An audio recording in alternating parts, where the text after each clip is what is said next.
evidence against me and you haven't. I know the truth of what happened and you don't. And I'm telling you absolutely not, I've never hurt anybody, that the case that's been put against me is completely not fabricated, and I'm never going to be found guilty of anything. And it's very difficult for me to answer your in-depth questions because we're sitting here inside of the territory of Romania and beholden to the Romanian legal system. And I'm not going to incriminate myself because you're trying to prod me. You are wrong, and we're going to have to accept that for now and talk about something else. Let me read you then what you have said about what you have done. Sure.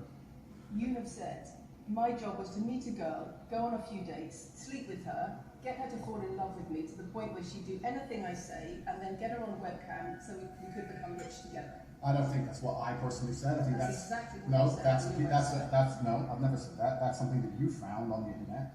Doesn't mean I've said it. And again, once again, if any female on the planet has a problem with me, I strongly recommend her to go to the police and try and pursue me for criminal charges. It's actually very interesting that me, one of the most famous people in the world, who's been vilified by the legacy media and posted all over the internet, while everyone has attacked me from every single angle, while federal agencies from multiple countries have called over 2,000 women who know me, we stand here with 0 new accusations since my arrest. 0. If you took any famous person, any man of substantial wealth, and you called 2,000 women who knew him, you'd find an ex-girlfriend is upset, somebody who wants money who's upset. They called 2,000 people who knew me and could not find a single woman to make a new complaint. The only complaints they have against me are the initial complaints, which we can prove are lies, and that's where it stands. So I'm not going to sit here and allow you to pretend that I'm some kind of evil predator. And actually, I'd argue the fact that people who've been investigated to the level I've been investigated to, if you take the average man on the street and investigate his entire life